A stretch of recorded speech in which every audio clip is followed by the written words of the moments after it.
How bright is your gut? Let me tell you about it.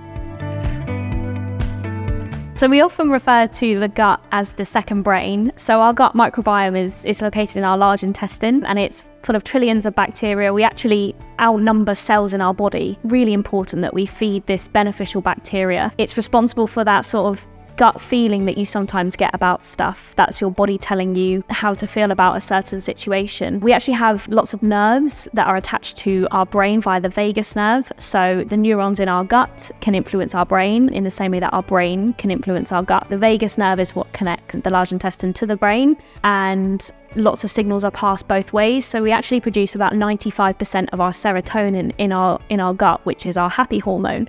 So that's why it's so important to feed our second brain with lots of beneficial nutrients, because of that serotonin which can travel up the vagus nerve to the brain. Everyone knows that stress has a negative effect on our brain. People talk about low mood when they're highly stressed, and that also negatively impacts our sleep.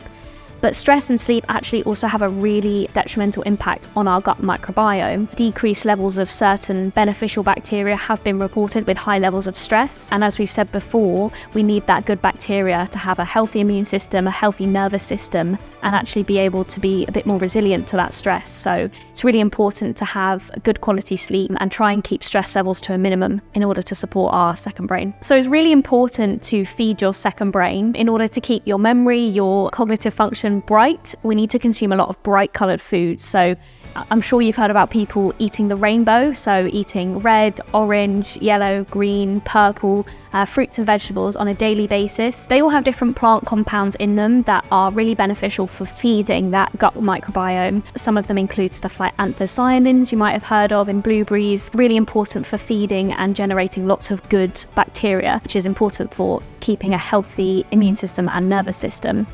What's also important is to have lots of fibre, so your whole grains, lots of vegetables. That really helps our beneficial bacteria too. Prebiotic and probiotic rich foods. So prebiotics are what feed the good bacteria, and probiotics are the bacteria themselves. So prebiotics include things like garlic, onion, and probiotics, live yogurt, kefir, that sort of thing, sauerkraut. So yeah, a range of those foods on a weekly basis would be really beneficial. So I hope that you enjoyed this video. If you're suffering from any of the symptoms that we discussed in this video, whether that's gut or digestive issues or more mental health issues, then please do get in touch with us and we can help support you with this.